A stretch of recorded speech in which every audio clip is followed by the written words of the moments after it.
Magandang umaga mga bata! Ako nga pala si Maestra Eva.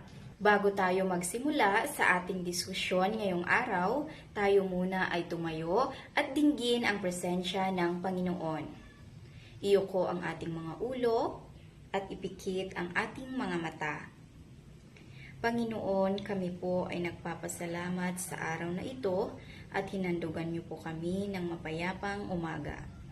Hiling po namin na sana'y samahan at gabayan ninyo kami sa aming mga gagawin upang maging mabunga at makabuluhan ang araw na ito para sa lahat.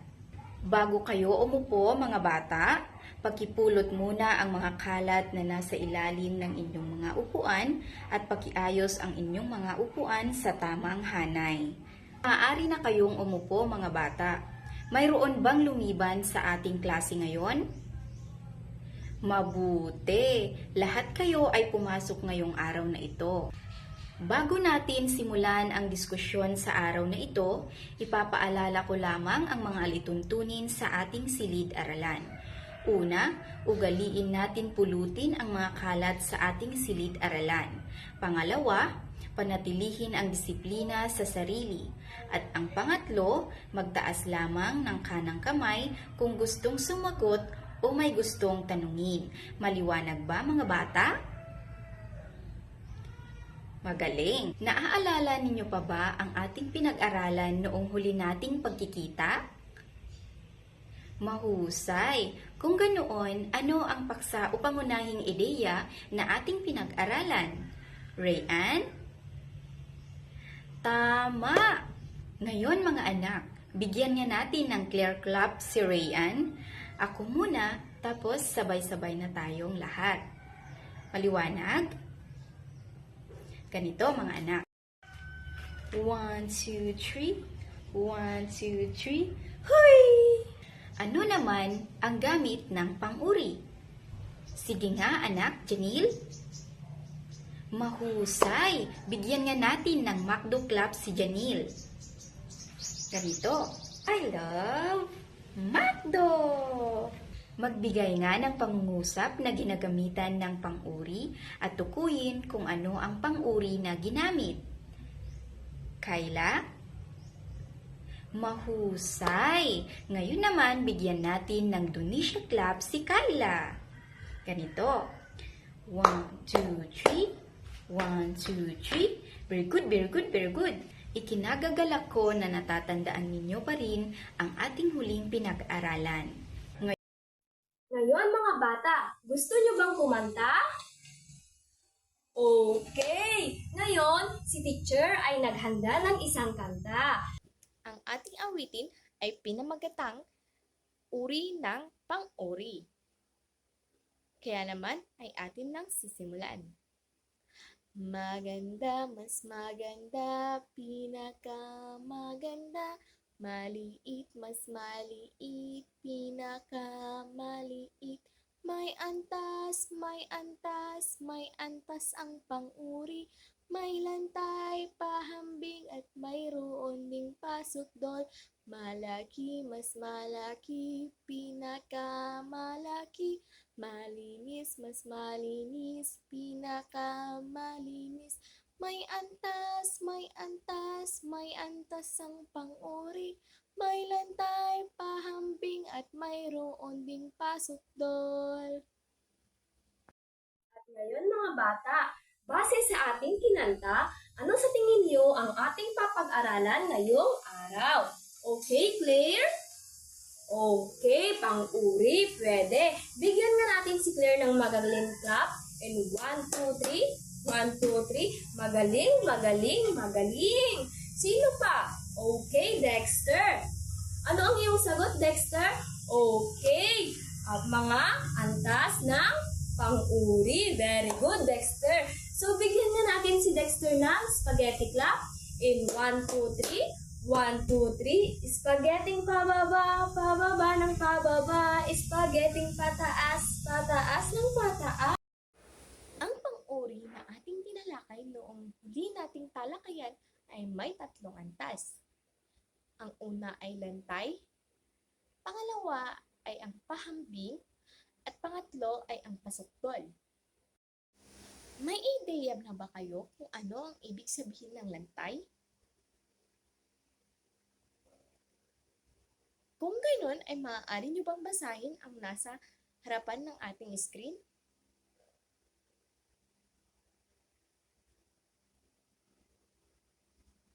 Tama! Ang lantay na uri ng pang-uri ay nagsasaad o naglalarawan ng payak na pangalan o panghalip. Meron ako ditong aso. Maaari niyo bang basahin ang pangungusap na nakalakip sa aso? Ano ang pang-uring nagamit sa ating pangungusap? Tama! At ang mabuti ay isang pang-uring lantay dahil nagsasaad o naglalarawan ito ng isang payak na pangalan o panghalip. Naintindihan niyo na ba ang ibig sabihin ng lantay na pang-uri? Kung ganun, ay maaari ba kayong magbigay ng isang pangungusap na ginagamitan ng lantay na pang-uri? Tama! At ano naman ang ginamit na lantay na pang-uri? Magaling! Kung ganun, maaari mo bang bigyan ang iyong sarili ng 5 kalahating palakpak? 1, 2, 3, 4, 5. Ngayon, dumako naman tayo sa pangalawang antas ng pang-uri. Ito ay tinatawag na pahambing. Maaari mo bang basahin ang nasa screen? Tama! Ang pahambing ay naghahambing ng 2 pangalan o panghalip. E paano naman kung magkapareho?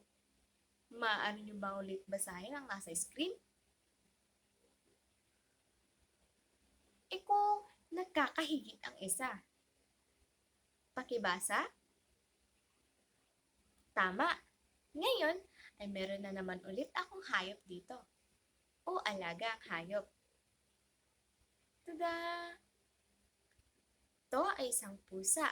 Maaari niyo bang basahin kung ano ang pangungusap na nakalakip sa aking pusa? Magaling! Ano naman ang pang-uring pahambing na nagamit? Tama! Kung ganoon, ay maaari bang bigyan ng 5 palakpak ang inyong sarili? At ang panghuli ay ang pasukdol. Maaari niyo bang basahin ang nasa screen? Tama! Ang pasukdol ay antas na pang-uri na naglalarawan o nagsasaad ng pangalan o panghalip na siya ang pinakahihigit. Halimbawa nito ay itong manok. Maaari niyo bang basahin ang pangungusap na nakalakip sa ating manok? Tama! Ano ang pang-uring ginamit? Ang pinaka ay ang siyang naglalarawan sa mabait, kung saan nagsasalaysay o naglalarawan ng pinakahigit na pangalan o panghalip.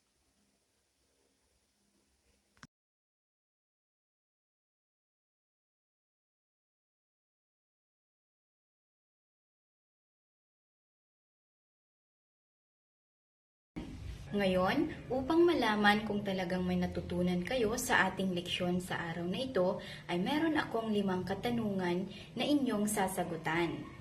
Handa na ba kayo? Ano nga ulit ang lantay? Tama! Ano naman ang pahambing? Magaling! Ano naman kaya ang pasukdol? Magaling! Bigyan natin ng antas ng pang-uriklap ang ating mga sarili. Magaling! Mas magaling! Pinaka-magaling! Ngayon naman ay mayroon akong inihandang aktibidad na inyong sasagutan. Basahin ko muna ang panuto. Isulat sa patlang ang letrang L kung ang pang-uri ay lantay. P naman kung pahambing at PS kung ito ay pasukdol. Naintindihan po ba mga anak? At para naman sa inyong takdang aralin. Una, gumawa ng 10 pangungusap gamit ang antas ng pang-uri at isulat kung anong klase ng antas ng pang-uri ang ginamit. Pangalawa, gumawa ng isang video tungkol sa antas ng pang-uri. I-send ito sa ating group chat. Ang gagawin ninyong video ay maximum of 1 minute. Maliwanag ba sa inyo mga bata? Okay, maliwanag na maliwanag. At ngayon, pwede ba tayong tumayo at tayo ng manalangin?